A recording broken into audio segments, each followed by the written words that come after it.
lecionar essa disciplina logo que eu comecei minha carreira. Depois essa disciplina foi extinta.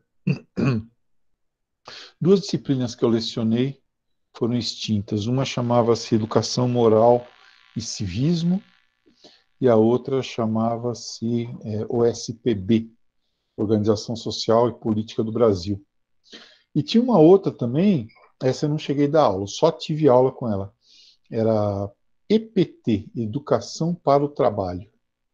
Educação para o Trabalho. Uma espécie de orientação para mercado, essas coisas, mas não funcionava. Muito bem. Então, vamos começar a nossa aulinha de USPB hoje. Como é uma aula mais assim conceitual, né, muito analítica, né? Eu fiz essa aula com base quase que integralmente ali no que tem na apostila. Fiz bem coladinho na apostila, sem grandes digressões de caráter ideológico ou analítico, tá? Então é mais uma aula mesmo para a gente poder aí se situar dentro de alguns conceitos ligados a ditaduras, ligados a democracias. Para começar, então, vamos pensar em Estado, regime e governo. São três coisas aqui diferentes, né? O modelo de Estado que cada país adota, né? O modelo de Estado, também o modelo de governo que cada país adota e o regime que cada país adota. Pessoal, é interessante perceber, eu mesmo, né? Eu particularmente, eu participei de, de um plebiscito uma vez para definir exatamente isso, sabe? Qual era o modelo político que o Brasil iria adotar, qual era o sistema de governo que o Brasil iria. Eita, o sistema de governo que o Brasil iria adotar. Então, vamos ver aqui. O primeiro modelo aqui de Estado é o Estado monárquico. Ó, monárquico, um rei somente. Monarquia. O poder é passado hereditariamente, né, via de regra. Então, formam-se dinastias, né? Dinastias. O poder vai sendo passado de pai para filho, numa determinada sucessão que é pré-decidida, né, que já está prevista, quase sempre prevista na lei. Nós agora tivemos, né, foi semana retrasada, a morte do príncipe Philip. O príncipe Philip, lá da Inglaterra, morreu. Só que ele era um cara que não mandava em nada. A Inglaterra tem um regime monárquico. Então, quem governa é o rei, né, ou a rainha. Tá? Existem vários estados monárquicos no mundo hoje, vários. A Suécia, a Holanda, a Bélgica, a Inglaterra, né, o Reino Unido, todos eles, falei Japão, vários,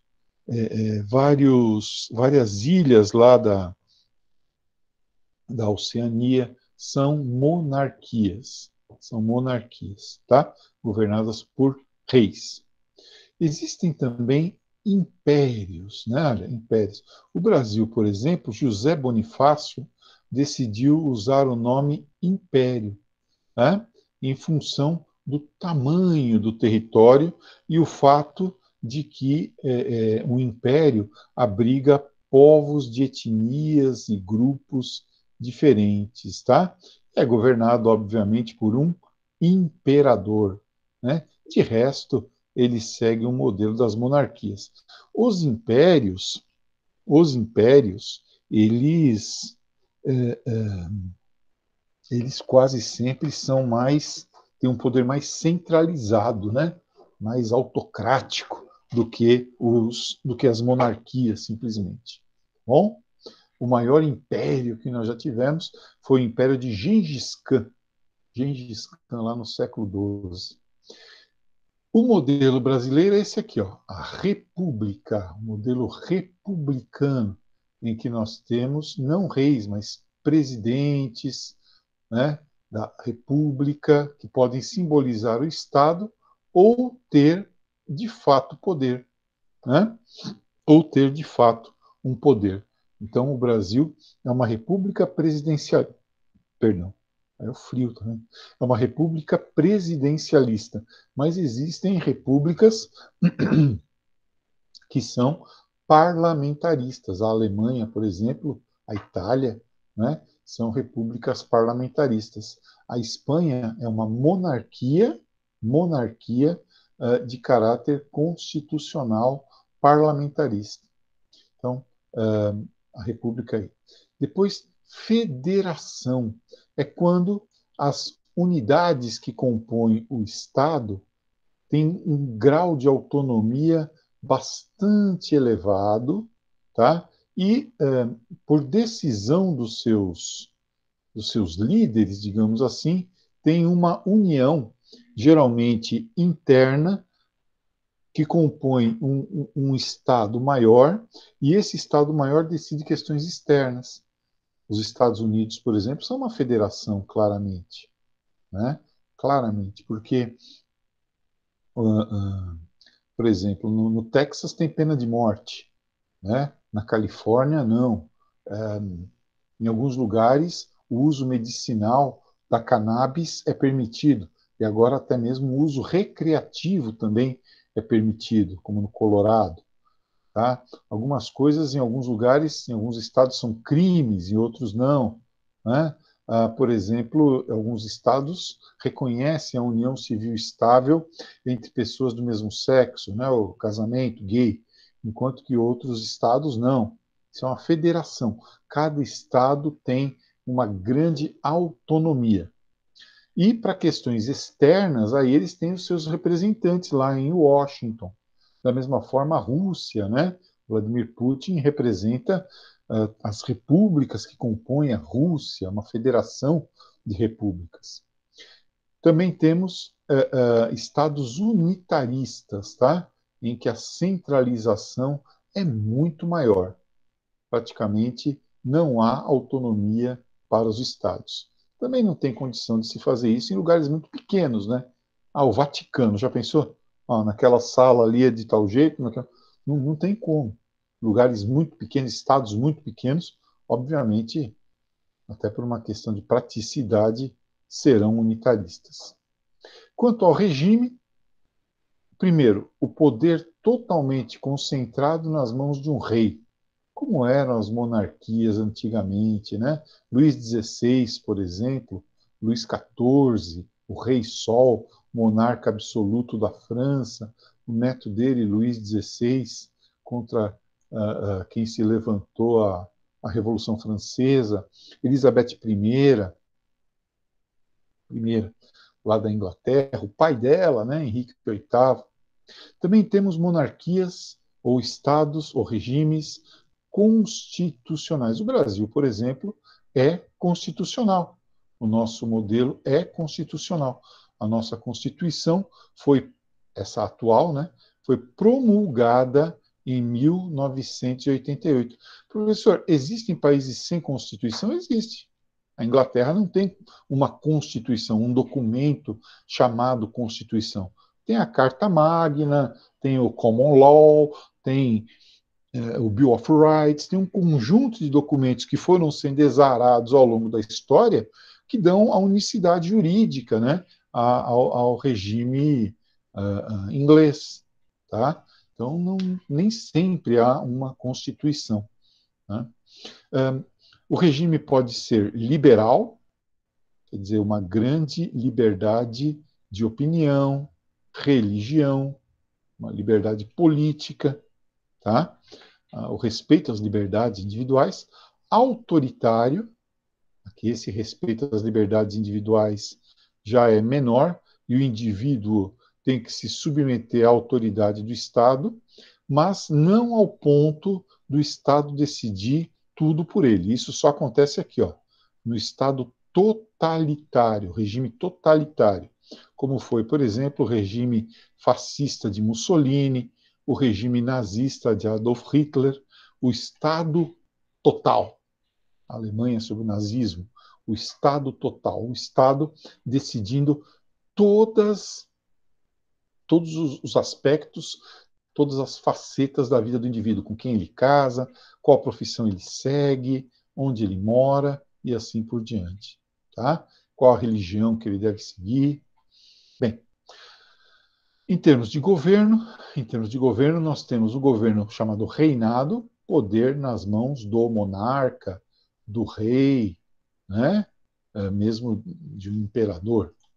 Regime presidencialista, em que um cidadão assume o poder por um determinado período, né, com o título de presidente, e não transfere esse poder de forma hereditária, como acontece aqui no reinado.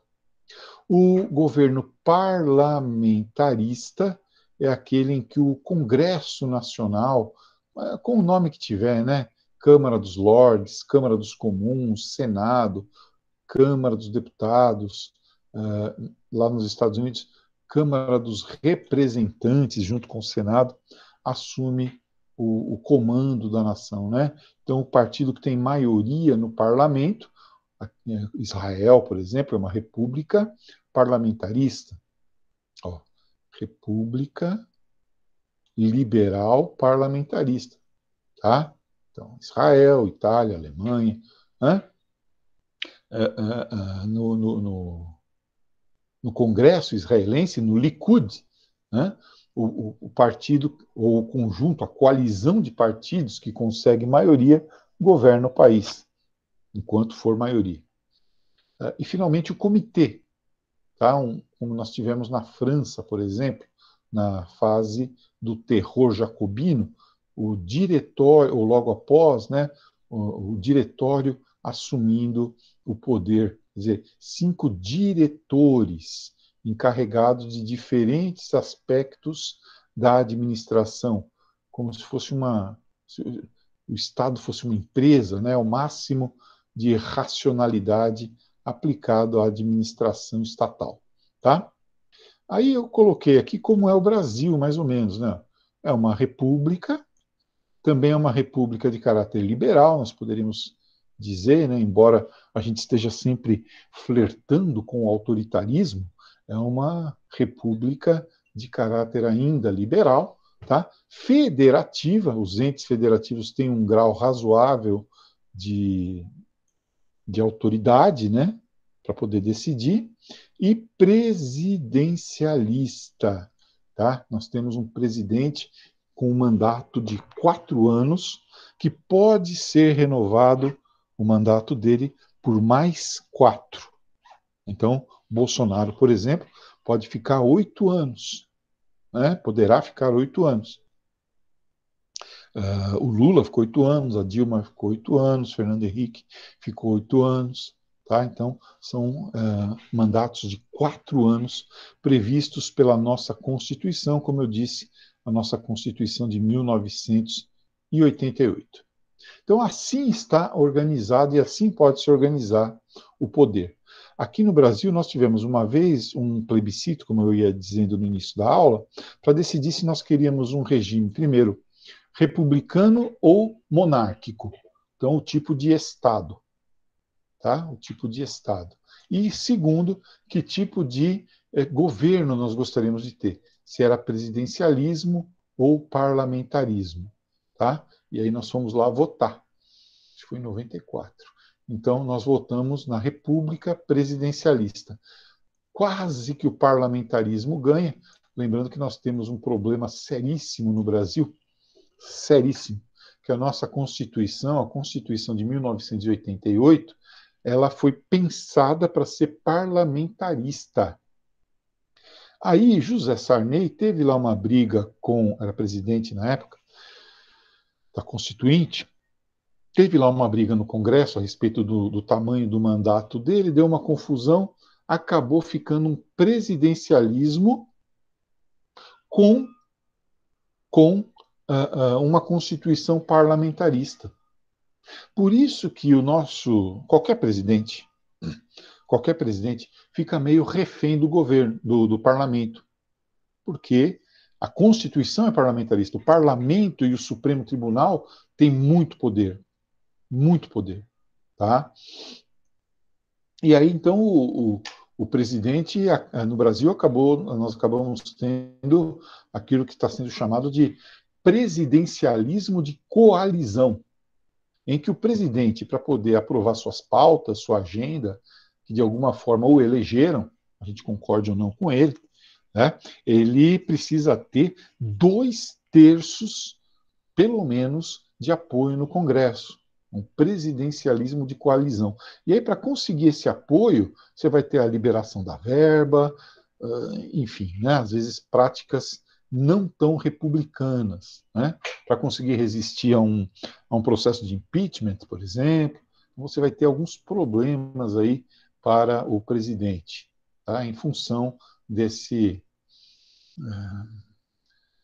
desacerto entre um Estado com governo parlamentarista, tá? Mas um governo, uma Constituição parlamentarista e um sistema de governo presidencialista.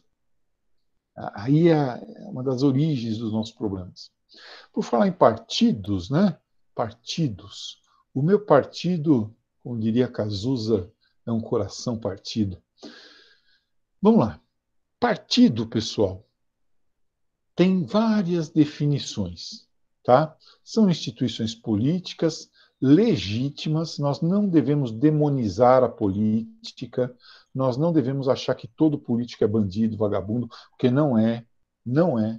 Tem muito político bem intencionado, honesto, preocupado realmente com as condições de vida da população, tá? E são esses que nós precisamos prestigiar e defender, tá bom? Muito bem.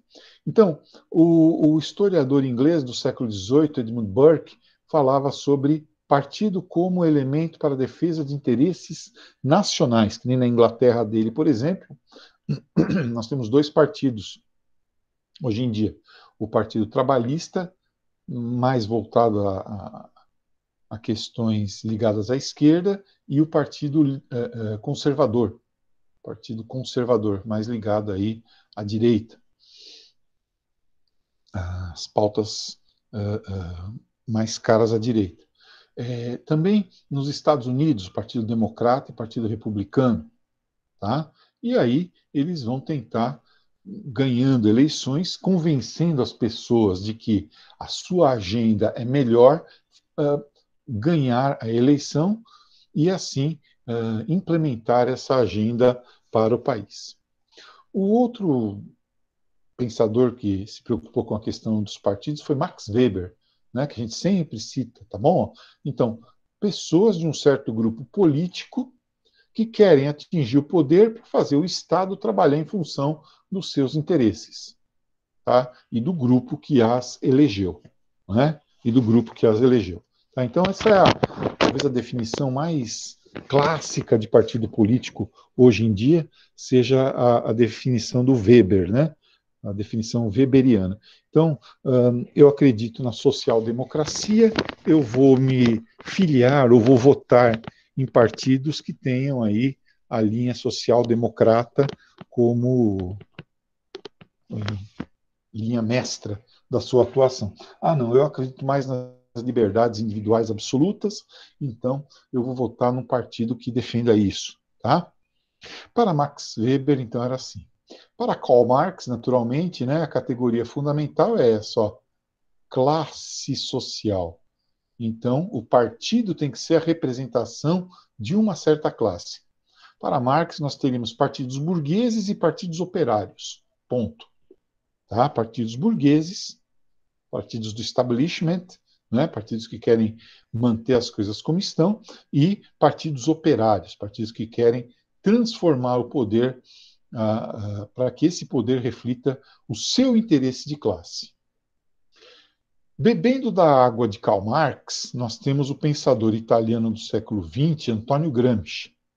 O Antonio Gramsci acredita na implantação do modelo socialista, por exemplo, através de eleições, acreditava, né? Através de eleições. Então, participando do jogo político burguês para tomar o Estado, tornar-se classe hegemônica, classe dominante, e aí fazer esse Estado se tornar socialista. Tá? Então, esses aqui são os pensadores, esses quatro, que a apostila de vocês traz para exemplificar, para ilustrar a ideia dos partidos políticos. Quanto aos sistemas eleitorais, dois tipos, né? No Brasil, nós temos a convivência dos dois tipos. Por exemplo, sistemas eleitorais majoritários para presidente da República, 2 turnos. No primeiro turno se qualificam os 2 mais votados. Então, geralmente, no primeiro turno, numa eleição presidencial ou numa eleição para governador, você vota naquele cara que você quer que seja presidente. Ah, não, eu quero que fulano seja o presidente. Você vota nele. Aí os 2 melhor colocados vão para o segundo turno. No segundo turno, isso acontece em cargos majoritários do executivo, né? Então, prefeito, Ribeirão Pires só tem um turno para prefeito, né? Porque acho que tem que ter mais de 100 mil eleitores, governadores e presidente da República. Aí no segundo turno, geralmente você vota ou naquele que você já votou no primeiro, se ele se classificou, se ele se qualificou, ou você vota contra aquele que você não quer. Contra aquele que você não quer. Tá? Então, nas últimas eleições, por exemplo, nós tivemos, no primeiro turno, eu votei num determinado candidato. Eu vou falar aqui, não tem problema nenhum, não ganhei nada com isso, não ganho nada com isso. Eu votei no primeiro turno da eleição presidencial em Ciro Gomes, na eleição de 2018. Tá? E acho que vou votar em 2022 de novo. Não tem problema, perdeu, tudo bem, perdeu, tudo bem. Aí no segundo turno classificaram-se Jair Bolsonaro e Fernando Haddad, né? E aí o antipetismo e tal acabou falando alto e Jair Bolsonaro se elegeu com 57 milhões de votos. Tá? Então, majoritariamente, a maioria dos eleitores votou em Jair Bolsonaro para presidente. Aqui em São Paulo, a maioria dos eleitores, o segundo turno foi Márcio França contra o Dória, e o Dória ganhou. Né? E agora, ano passado, nós tivemos eleições para prefeito aqui em Ribeirão Pires, o professor Clóvis Volpi ganhou. Então é a maioria simples, 50% mais um voto dos votos válidos. Então, votou nulo, votou em branco, seu voto não entra na contabilidade. E os votos proporcionais são aqueles votos dados para o legislativo. Para o legislativo.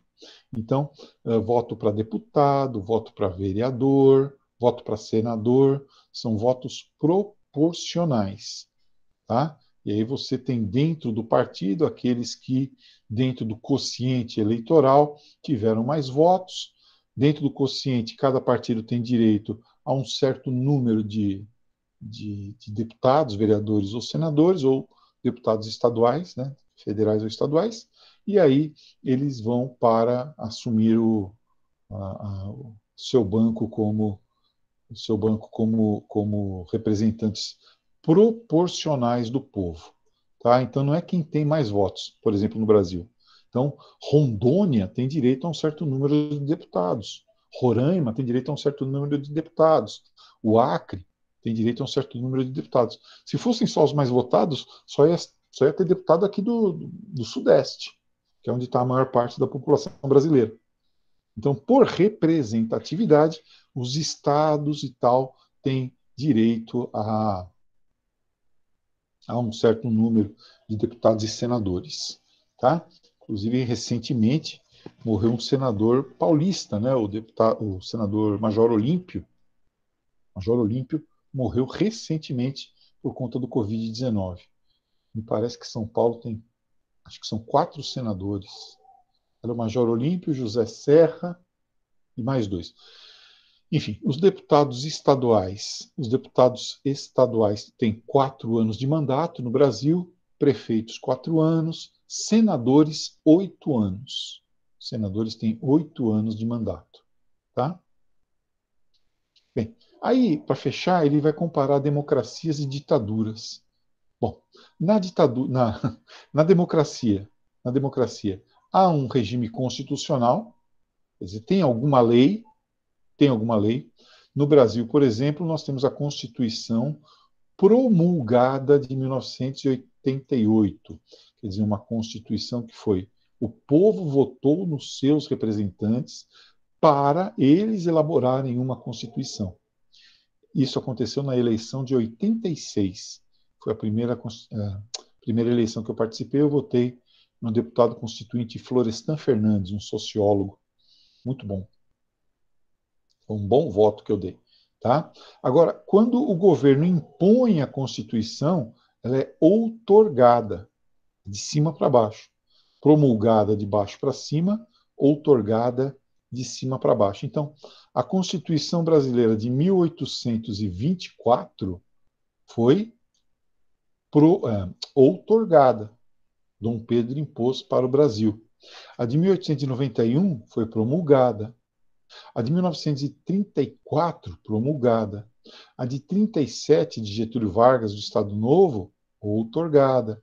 A de 46, promulgada. A de 67, outorgada. E a de 88, promulgada.